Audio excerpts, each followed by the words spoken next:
प्रस्तावित निजगढ विमानस्थल वरपर वन फडानी गरेर शहर बसाउन नहुने संसदीय उपसमितिको निष्कर्ष। विमानस्थल विश्वकै नमुना बन्ने भएकाले शहर आवश्यक रहेको नागरिक उड्डयन मन्त्री अधिकारीको अडान। सादगी नेताको उपनाम पाएका संघीय मामिला तथा सामान्य प्रशासन मन्त्री पण्डितकी श्रीमती सहित घरायसी प्रयोजनमा सरकारी गाडीको प्रयोग। व्यक्तिगत कामका लागि रातो नीलो प्लेट सेतोमा परिवर्तन।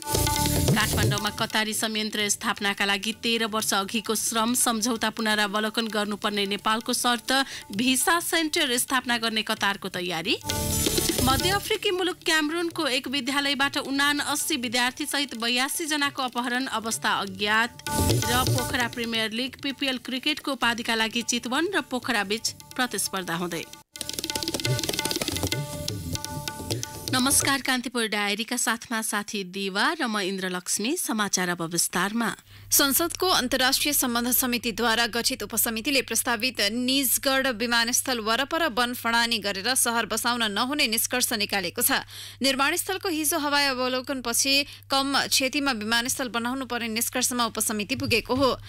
विमानस्थल अध्ययन उपसमितिका संयोजक माधव कुमार नेपालले भन्नुभयो, जंगल फडानी गरेर शहर बसाउन आवश्यक छैन। कमभन्दा कम क्षतिमा विमानस्थल बनाउनु पर्छ भन्नेमा हामी छौं। संस्कृति पर्यटन तथा नागरिक उड्डयन मन्त्रालयले निर्माण सुरु हुनु अगावै 24 लाख रुख काट्ने तयारी गरेपछि उत्पन्न विवाद निरूपण गर्ने क्रममा उपसमिति टोलीले विज्ञ सरकारवाला तथा सम्बन्धित मन्त्रीसित सँगै द्रुत मार्गको माथि निजगढसम्म पुगेर निर्माणस्थलको साँझ सिमाना हेरेको हो।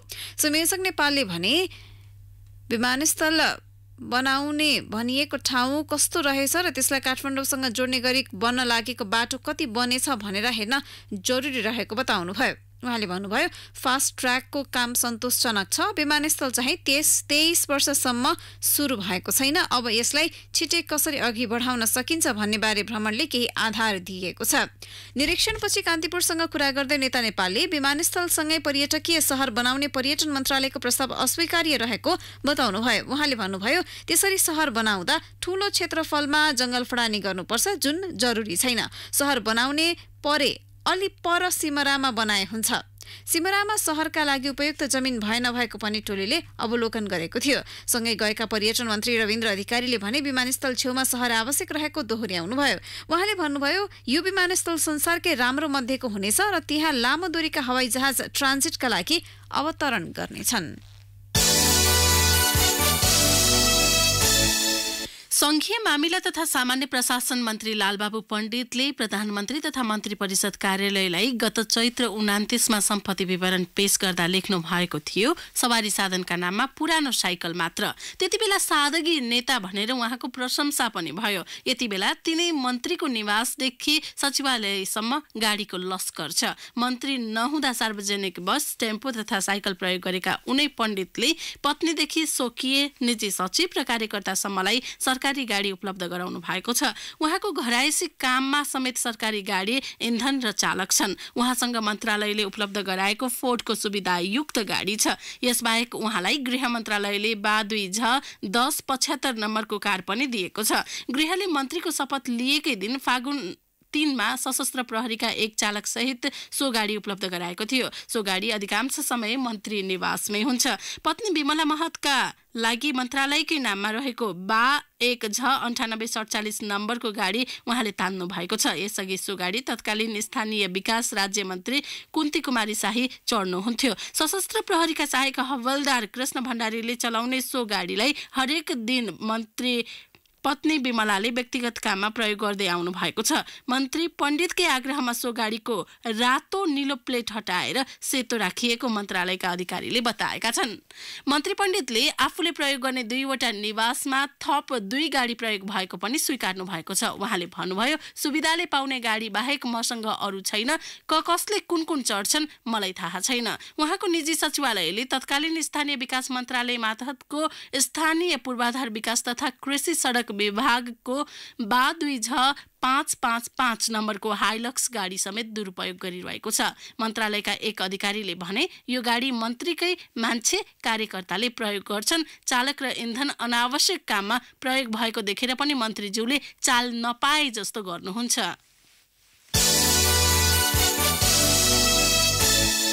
कांग्रेसमा पदाधिकारी संख्या यथावत राख्दै केन्द्रीय कार्य समिति 125 सदस्यीय पुर्याउने विधान संशोधन मस्यौदा समितिको प्रस्तावप्रति वरिष्ठ नेता रामचन्द्र पौडेल पक्षले फरक मत राख्ने भएको छ। पौडेल निवास बोहराटारमा हिजो बिहान बसेको बैठकले पदाधिकारी संख्या बढाउनु पर्ने निष्कर्ष निकालेको छ।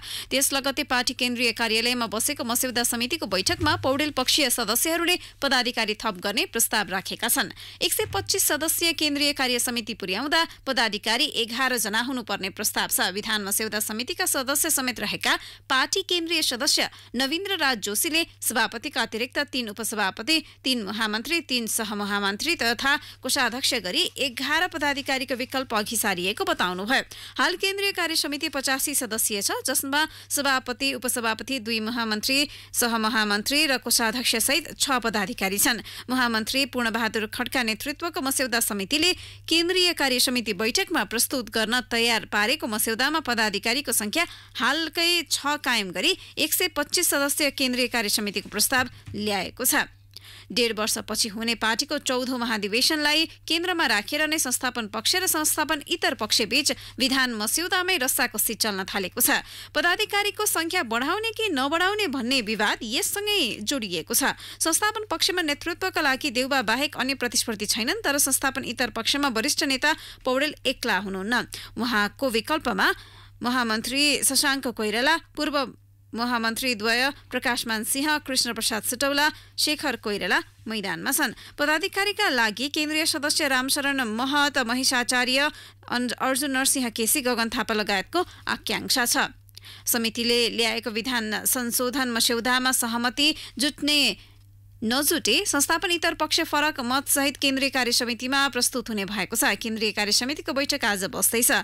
विधान मस्यौदा समितिका प्रवक्ता लेखकले विधान मस्यौदा समितिलाई देखाएर महासमिति बैठक सार्न खोजिएको प्रति आपत्ति जनाउनु भएको छ। केन्द्रीय कार्य समितिको बैठक नबोलाइएकै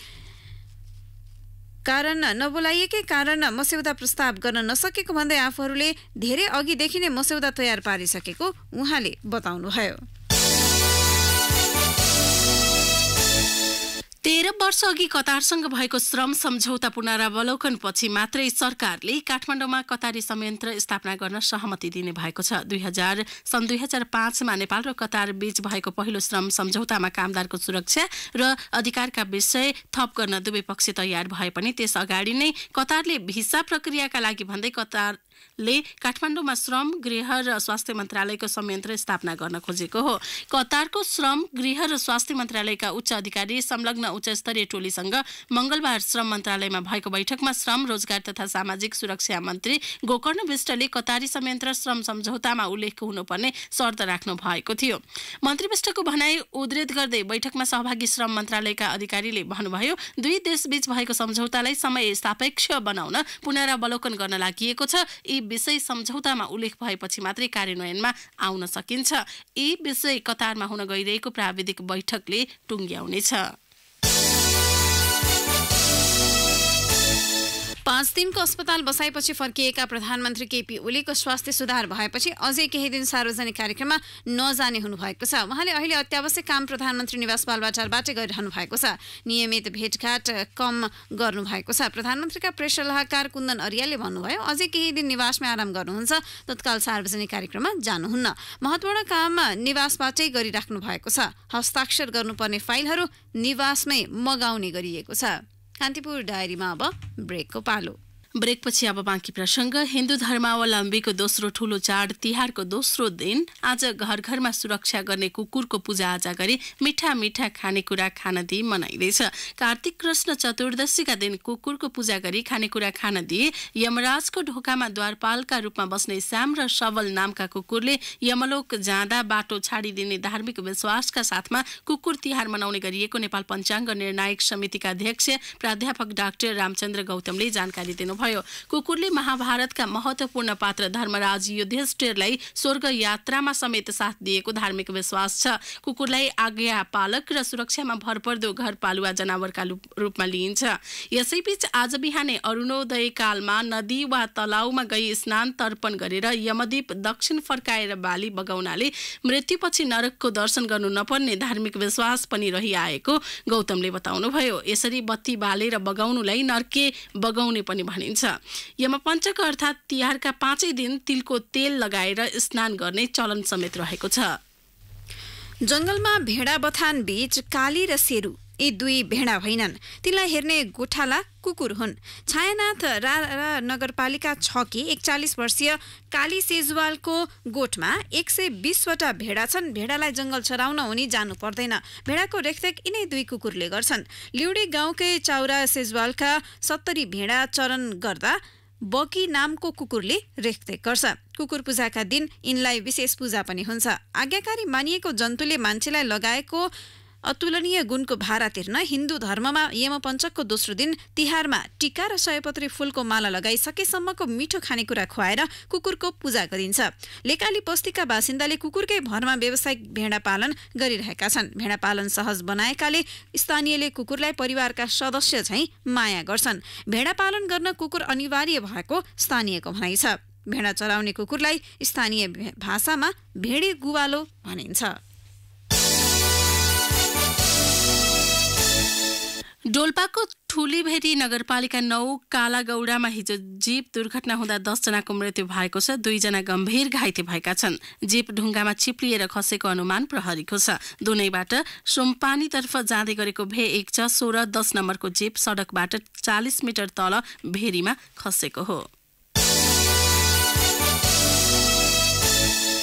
नेपाल रेड क्रस सोसाइटीले अवैध रूपमा रगतमा गरेको मूल्य वृद्धि फिर्ता लिएको छ। राष्ट्रिय जनस्वास्थ्य प्रयोगशालाका निर्देशक एवं नेशनल टेक्निकल एडभाइजरी कमिटी एनट्याकको स्पष्टीकरणको जवाफ पठाउँदै रेड क्रसले मूल्य वृद्धि फिर्ता लिएको जनाएको छ। रेड क्रसको केन्द्रीय रक्त सञ्चार सेवाले गत बिहिबारदेखि प्रति युनिट अर्थात् 1 पोका रगतमा लिँदै आएको शुल्कमा 100 रुपैयाँ वृद्धि गर्ने सूचना जारी गरेको थियो। यो शुल्क वृद्धि रक्त सङ्कलनमा रिफ्रेसमेन्ट तथा अन्य खर्च व्यवस्थाका लागि नेपाल सरकार राष्ट्रिय रक्त सञ्चार ब्युरोको निर्णय अनुसार गरिएको रेड क्रसको दाबी थियो।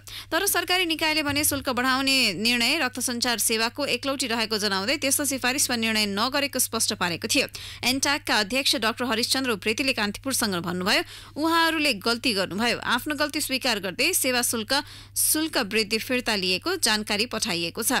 रेड क्रसले सरकारलाई पठाएको 24 घण्टे स्पष्टीकरणको जवाफमा प्रति पोका 100 रुपैयाँ बढाएको सूचना जारी गरेको सन्दर्भमा अहिलेलाई पुरानै दरमा फर्किने निर्णय गरिएको उल्लेख छ।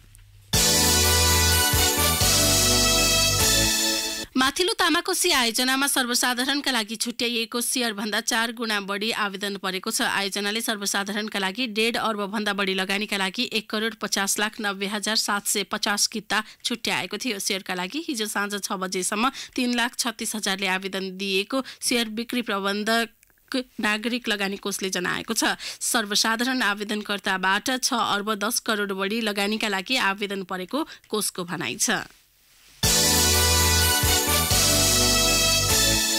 रानीपोखरीलाई मल्लकालीन ग्रन्थकुट शैलीमै पुनर्निर्माण गर्नु उपयुक्त हुने सुझाव विज्ञ समूहले दिएको छ। पुरातत्व विभागका पूर्व महानिर्देशक विष्णुराज कार्की संयोजकत्वको विज्ञ समूहले हिजो मात्रै राष्ट्रिय पुनर्निर्माण प्राधिकरणलाई बुझाएको प्रतिवेदनमा ग्रन्थकुट शैलीमा निर्माण गर्नुपर्ने आधार प्रमाण र नक्साङ्कन समेत बुझाइएको छ।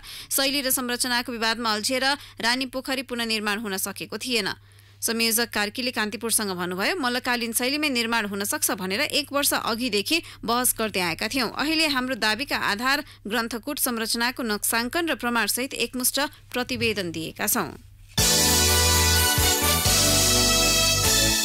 आफ्नो जमिन नभएका कारण दाङका धेरै थारू बालिकाहरूले अर्काको घरमा दासतापूर्ण जीवन बिताउनु पर्यो। अहिले पनि धेरै थारू किसान मुक्त कमैयाका रूपमा सरकारले दिएको थोरै जमिनमा जीविकोपार्जन गरिरहेका छन्। कतिले अझै जग्गा पाउन सकेका छैनन्। कतिपयले जमिनदारको जमिन अधिया गरी जीवन बिताएका छन्।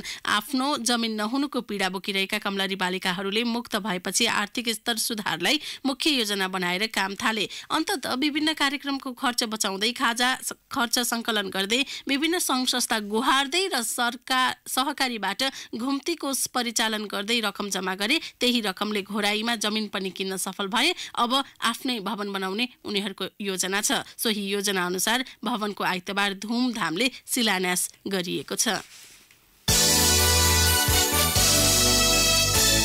अस्ट्रेलियाले विदेशीहरूलाई दिँदै आएको वर्किङ होलिडे भिजा नीति परिवर्तन गरेको छ। प्रधानमन्त्री स्कट मोरिसनले सोमबार क्वीन्सल्यान्ड राज्यको भ्रमणका क्रममा भिजा नीति परिवर्तनको घोषणा गर्नुभएको हो। अस्ट्रेलियाको कृषि क्षेत्रमा भइरहेको कामदारको अभावलाई कम गर्ने मुख्य उद्देश्यले यो परिवर्तन गरिएको हो। यो भिजामा आउने विदेशीहरूले दुर्गम मानिएका क्षेत्रमा गएर कृषि क्षेत्रमा काम गर्नुपर्नेछ। यसअगाडि 30 वर्षसम्मकालाई मात्र यस्तो भिजा दिँदै आएकोमा उमेर समेत बढाएर 35 वर्ष पुर्याइएको छ। अस्ट्रेलियाले प्रक्रियामा गरेको परिवर्तनले नेपालीहरूलाई भने कुनै पनि असर नगर्ने माइग्रेसनको क्षेत्रमा करिब 5 वर्षदेखि काम गरिरहेका रूपक बर्तौला बताउँछन्। यो भिजामा नेपालीहरू योग्य नहुने भएका कारण यो परिवर्तनले नेपालीलाई भने कुनै पनि असर गर्ने मैले देखेको छैन, बर्तौलाले कान्तिपुरसँग भन्नुभयो। कुवेत लगायत खाडी मुलुकमा रोजगारीका लागि पठाइदिने भन्दै भारतको दिल्ली र गाजियाबाद पुर्याइएका 40 नेपाली महिलाको उद्धार गरी ल्याइएको छ। तीमध्ये 3 किशोरी कोठीमा बेचिएका थिए। उनीहरूलाई दिल्लीको जीबी रोड स्थित कोठी नम्बर 156बाट उद्धार गरिएको हो। उनीहरूको उद्धार भारतीय प्रहरीको सहयोगमा गरिएको हो। अन्य 37 महिलालाई गाजिया रोड स्थित भाडामा लिएका 3वटा फ्ल्याटबाट उद्धार गरिएको हो। बाल यौन दुराचार आरोपमा पक्राउ परेका स्विस नागरिक पिटरलाई प्रहरीले कार्यवाही बिनै रिहा गरेको खुलेको छ। सरकारी वकिलको कार्यालय भक्तपुरले पीडित 16 वर्ष उमेर कटिसकेकाले बाल यौन दुराचारमा मुद्दा चलाउन नमिल्ने राय दिएपछि गत साउनमा पक्राउ परेका पिटरलाई भक्तपुर प्रहरीले सोही महिनाको अन्तिममा रिहा गरेको हो।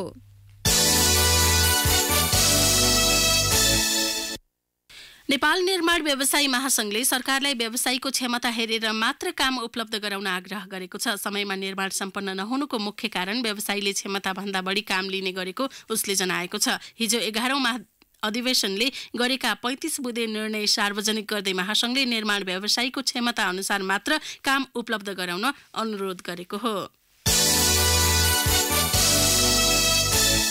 काठमाडौँ महानगरपालिकामा कार्य सम्पादन सुस्तताले सेवाग्राहीलाई पर्दै आएको शास्तिका गुनासा दिनहुँ जसो आइरहन्छन्। साना बजेटका योजनाका फाइल तोक लगाउन मात्रै सेवाग्राहीले 7 महिना कुरेका छन्। घरको ताला फोड्न महानगरमा वर्ष दिन धाउनु पर्दाको पीडा उनीसँग छ। सुन्धारा स्थित बागदरबार र सँगै रहेको जेडीए भवनबाट कार्यालय सञ्चालन हुँदा सेवाग्राहीले भोग्दै आएका समस्या पछिल्लो समय झनै चुलिएको छ।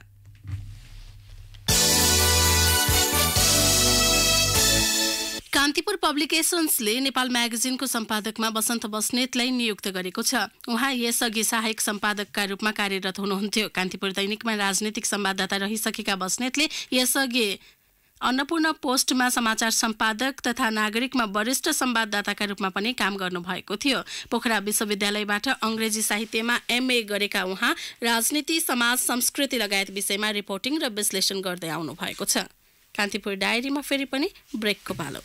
ब्रेकपछि अब आर्थिक प्रसङ्ग। बैंक तथा वित्तीय संस्था कर्जा विस्तारमा आक्रामक भएकै कारण लगानीयोग्य रकम अभाव भएको विज्ञ ल्याउलाएका छन्। नयाँ निक्षेप सङ्कलनका लागि नयाँ प्रडक्ट र क्षेत्र पहिचान गर्नुको साटो बैंकहरू निक्षेप खोसाखोसको प्रतिस्पर्धामा उत्रिएकाले समस्या देखिएको उनीहरूको आरोप छ। एक पूर्व बैंकरले भने बैंकहरूले केकको आकार बढाउनु पर्ने तर्फ सोचेनन्, पुरानै केकमा खोसाखोस गर्न लागे। अहिले वित्तीय क्षेत्रको अवस्था भैँसी पाल्न किनेको दानाले हात्तीलाई पाल्नु परेको जस्तै हो। रेमिट्यान्स आप्रवाहले नागरिकको उपभोग प्रवृत्ति बढाएको छ। बढ्दो उपभोगले आयात बढाएको र बढ्दो आयातले ऋण माग बढाएको छ।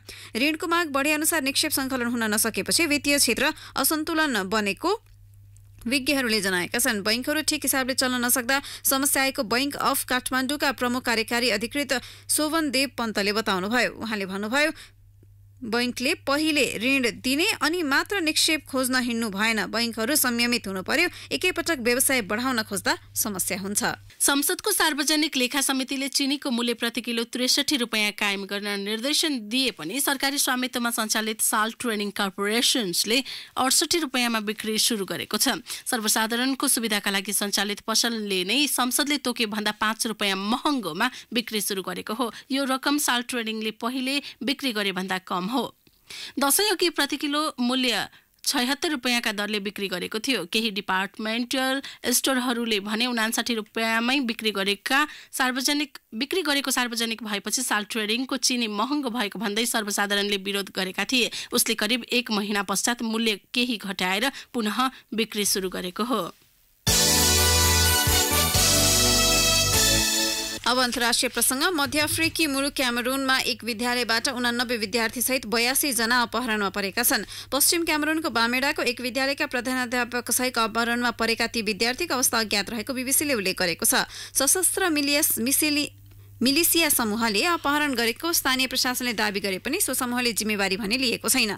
सो समूहले विद्यालय बन्द गर्नुपर्ने माग लामो समयदेखि गर्दै आएको थियो।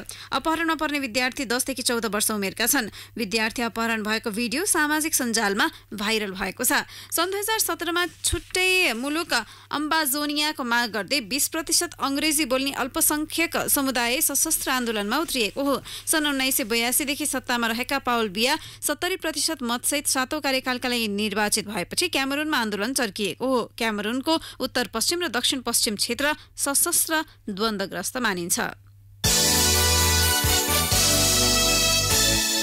हत्या गरिएका साउदी पत्रकार जमाल खशोगीका छोराहरूले साउदी सरकारसँग बाबुको शरीर देखाउन आग्रह गरेका छन्। अमेरिकी टेलिभिजन नेटवर्क CNN-सँगको अन्तर्वार्तामा छोराहरूले खशोगीको शवको धार्मिक विधि अनुसार दाह संस्कार गर्न साउदी सरकारसँग यस्तो आग्रह गरेका हुन्। CNN-सँग वाशिंगटनमा कुरा गर्दै अब्दुल्लाह खशोगी र उनका भाइ सलाहले बाबुको शरीर साउदी अरेबियाको मदिनास्थित अल वाकीमा दाह संस्कार गर्न साउदी सरकारसँग आग्रह गरेको बताएका हुन्। अब खेल प्रसङ्ग। नमस्ते पोखरा प्रिमियर लिग PPL क्रिकेटको उपाधिका लागि आज चितवन राइनोज र पोखरा पल्टन बीच प्रतिस्पर्धा हुँदैछ। पोखरा रङ्गशालामा बिहान 11 बजे सुरु हुने खेलमा पारस खड्का नेतृत्वको चितवन र शरद भेसावकर नेतृत्वको पोखरा बीच प्रतिस्पर्धा हुन लागेको हो। लिग चरणका सुरुवाती दुवै खेल गुमाए पनि त्यसपछिका खेलमा लगातार जित हासिल गर्दै उपाधि नजिक पुगेको चितवनले एलिमिनेटरमा काठमाडौँ रोयल्सलाई पाखा लगाएको थियो। लिग चरणमा शीर्ष स्थानमा रहँदै पोखरा पल्टनले सिधै फाइनलमा स्थान बनाएको हो। फ्रेन्चाइज क्रिकेटको 4 वर्ष यात्रामा शरद नेतृत्वको टोली सबै 5 प्रतियोगिताको फाइनलमा पुगेको छ। त्यसमध्ये 2मा उपाधि जितेको छ। हारेको 2 प्रतियोगिता पारस नेतृत्वको टोलीसँगै छ। प्रतियोगिताको सर्वाधिक विकेट लिने खेलाडीको सूचीमा शीर्ष 3 मध्ये 2 बलर चितवनका छन्। करण केसीले 11 र सन्नी पटेलले 9 विकेट लिएका छन्। PPLको विजेताले 27 लाख र उपविजेता टोलीले 10 लाख रुपियाँ प्राप्त गर्नेछन्। प्रतियोगिताको 3 विधागत उत्कृष्ट खेलाडीले सुजुकी जिक्सर मोटरसाइकल प्राप्त गर्नेछन्।